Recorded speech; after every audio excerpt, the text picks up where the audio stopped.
Hi guys, it's me, Coach Joe from Nickel Play. What's up, y'all? I'm Coach Matt from Barada Pool, and we are bringing today some cool information, kind of talking about a glimpse into your heart rate response when finding base. Since this week is all about base, we're talking really about how to go from a push to a base and what it should look like, and how to mentally prepare for it, set yourself up for success. Awesome. So first things first, right? Orange Theory is all about the 5 heart rate zone interval training. We know that there's 5. We know them as the colors: the gray, the blue, the green, the orange, and the red. We're going to be focusing on zones 3 and 4, which is the green heart rate zone, normally 71% to 83% of your max heart rate. And then the orange zone, zone number 4, which is about 84% all the way to 91% of your max heart rate. So look at these 2 heart rate zones. We know that typically we tell you guys, all right, let's go ahead and get up into our base pace. That's our green heart rate zone. So we know that we picture our green color into that base intensity. Now, let's say when we're actually working out, we're going from a strong push effort back into that base. Sometimes we necessarily don't even see that green heart rate zone. And this is where we want to educate you guys a little bit more about what base necessarily means and what it technically should feel like while you guys are into a tread block or even a rowing block. And Coach Matt's going to go ahead and lead on with that. Mm-hmm. And so kind of your approach to base is, if we were to do the Orange Theory workout in a perfect way, if it was a perfect world, we would always go push in the orange zone and base in the green zone. But as we know, when you hear it from us coaches all the time, we're challenging you to get uncomfortable every single class. We strive to get better, and to get better, we typically have to push ourselves. It's only natural. And if we never had to push ourselves, then there wouldn't be any progress. So it's not always going to line up perfectly, and we shouldn't always aim for perfection. So not aiming for perfection is huge, but also what is your approach? Everyone's a little bit different. Like Joe's different than me. Someone on treadmill 12, 13 down the line is going to be different than us. Their approach might be different. And so there's really 2 ends of the spectrum. You might be a person who just started with us recently and just joined the Transformation Challenge, and you're still kind of figuring out what your body's even capable of. That's one side of it. So you're trying to figure out your settings still. And then there's the other side of it, who's someone who's been in fitness for a long time. They may have been an ex-athlete from college and they're just getting back into it, or they're currently training for, something. So it might be sports performance related. Now, these 2 spectrums are a lot different because a person who's training for an event or they're currently doing events, they're used to having a higher heart rate. Their heart rate might be upwards of 89, 90%, maybe even over for an extended period of time. So in a 14-minute tread block like we do in Orange Theory in a 3G, they might actually be okay keeping their heart rate elevated the entire time because they're training for performance. But then you might have someone who might not necessarily know what their body's capable of yet, and they're staying really high in those zones, and it could be affecting them in a bad way. In some cases, it could be you leave the workout and you're just not feeling well. If you feel like it's not that endorphin rush that you typically would get after doing something good for your body, it might affect your lifestyle in a way where you're just always tired. You might be, like me, sometimes I get off the treadmill, I feel like my joints hurt sometimes. If I go just too far or too hard, I feel like I'm limping out of the room.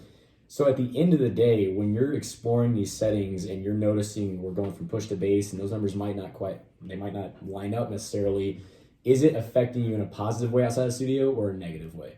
So if Joe says go back to base and we're not necessarily seeing the green zone, but it feels like we're in base and you're able to control it and it's doable and it's manageable, not easy by any means, but holdable, keep holding that, and eventually one day you'll get strong enough to be able to sustain that, and maybe that heart rate will actually go down the green zone. That could be a long-term goal. But at the end of the day, making sure that we're focusing on the feel in the moment and also what it's doing to us outside of the room. So making sure that we're making progress, but in a safe way, and it's not impacting us in a bad way. Okay. So again, base is a feeling over a variable. So thinking about locking in with, does this feel like a base feeling, rather than looking at, the 85, 86% on the screen? Do I feel like I'm there? Totally agree. Additionally, I would go off of that. So we know that base is challenging but doable. We always say that. You guys hear us saying that all the time. But I also want to make it clear. Base is something that you should, hold for 20 to 30 minutes at a constant pace. Now, we're not going to be at Orange Theory holding that intensity at a constant pace. We work with intervals. So we're going from a very high intense, a push, back into a base, a lower intensity. Because we're moving up and down with these intensities, it takes a lot more energy for our body to move between these intensities. And that's why, you got to make sure that you toughen it out. Again, it's back to that feeling. We know we can hold on to it. Do we want to? Probably not. But can we push through it? Yes. With that being said, if you're finding yourself to need to pull back from that base, we need to make sure that we adjust that push intensity before we touch that base pace. So I know Coach Matt is really good at, talking about bringing those intervals a little bit more down. Mm-hmm. And you want to say a little bit more about that? And talking about like the window like we had in yesterday's video, basically, building your push off of your base on the other way around. So if we've committed to holding this base effort, that's got to be the number that we're focused on. And oftentimes we get caught up in those really high numbers, like I want to go faster, or I want to go higher on my incline, when in reality on these longer intervals or like a long block, what we're trying to sustain on an endurance or a strength day, not necessarily a power day, which you'll get into in a second, but like endurance days and strength days, we got to think about long term. That's what's going to help us make these blocks feel more manageable, feel easier in a sense, or drop our rate of perceived exertion. So that base number is going to be the one we have to hold on to. It's crucial. Exactly. And that's where we start to build that aerobic capacity that we've mentioned day in and day out through our classes as well as through our emails. Going off of the heart rate response, right, we have 3 different focuses that we usually focus on is power day, endurance, and strength day. We're going to be focusing, like Coach Matt said, a little bit more on the endurance and strength focus. They're essentially the same workout. I like to say that strength is the same as an endurance with a little bit of hill work, right? You can take that as HELL or HILL, whatever you want. And then power days, we're looking for those higher intensities that, those highs, peaks, and those lows on your heart rate graph response. Versus endurance and strength days, they're a little bit more of a nice wave, constant heart rate response. I'd be way more concerned if I were to see a difference in your heart rate response by like 10%. If you guys were coming from a push down into that base pace, that means that we're not working to our full potential. Basically, what we've been saying through this whole video, we want to build that strong aerobic capacity. We want to challenge ourselves into that challenging but doable intensity. Mm-hmm. Yeah.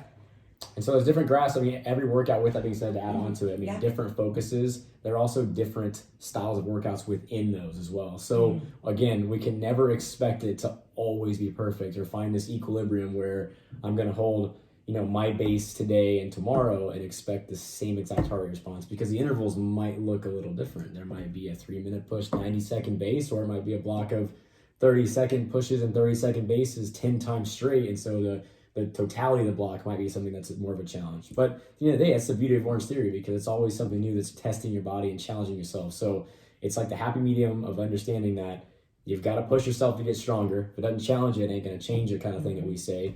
And also, staying within reason of do we need to adjust our settings, our push down, not the base effort, holding on to it and focusing on the long-term goal of building endurance and a healthier lifestyle overall. Yeah, it's all that mindset. That's all we've been trying to tell you guys.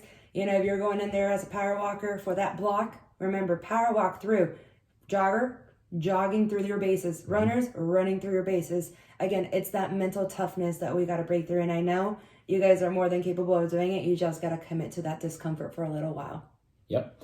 So that's all we got today, and we'll wrap it up by saying, as always, please ask us questions in the studio. If you have questions about this, we would love to answer. Like I said yesterday, we love talking all about base. I think you say it the best, base is bay, right? Base is bay. So then tomorrow we're going to be talking all about proper running and power walking mechanics. So tune into that tomorrow for the next video, but we will see you guys in the studio. Have an awesome rest of your day. See ya.